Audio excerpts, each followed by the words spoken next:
2007 नंतर पथनाट्यांची ही मोहीम अविरत चालू झाली आणि आज पुणे शहरामध्ये ग्राहक त्याच्याकडे फळ घेणं किंवा कुठलीच वस्तू घेत नाही आणि त्यामुळे या प्लास्टिकच्या पिशव्यांना कापा आणि संपूर्ण महाराष्ट्र शासनाचा अधिक जास्तीत जास्त पैसा या 50 मायक्रॉन खालच्या ज्या पिशव्या आहेत त्या म्हणतात पुढं तिथे काय होणं आणि म्हणूनच मला असं वाटतं पुण्यात कलाकारांसाठी एक सांस्कृतिक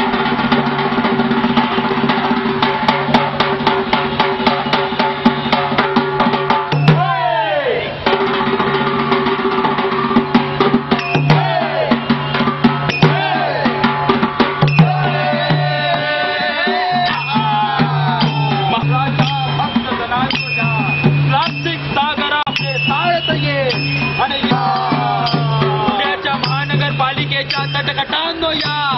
काँक्रीटच्या जंगलांनो या सूर्याच्या तप्त गोळ्यांनो ग्लोबल वॉर्मिंग सांगा पुण्याच्या महानगरपालिकेच्या तटकटांनो या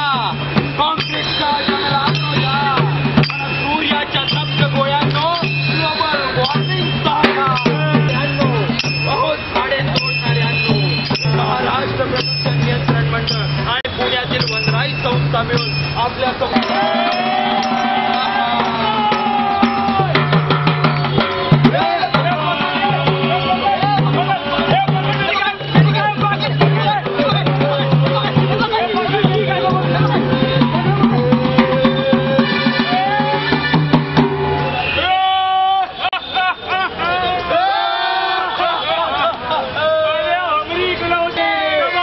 दूध पर जिंदा रखा पुणे की गाय ने मेरे प्यारे प्यारे सरकार ने केंद्र सरकार ने हमारा इसे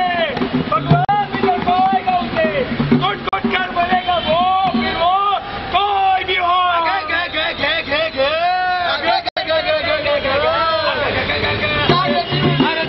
देवा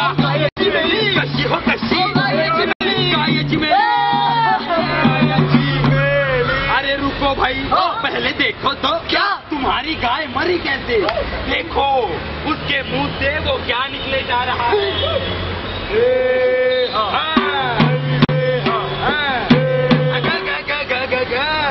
गायीने काय बरं खाल्ले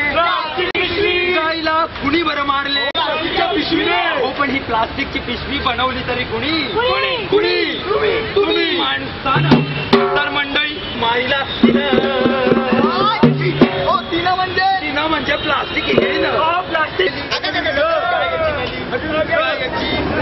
पण महाराज या गाईला जरा स्पॉटलाईट हॅलो मला एक गोष्ट सांगा काय प्लास्टिकवर लिहिलेल्या मायक्रॉनच्या गोष्टी वाचून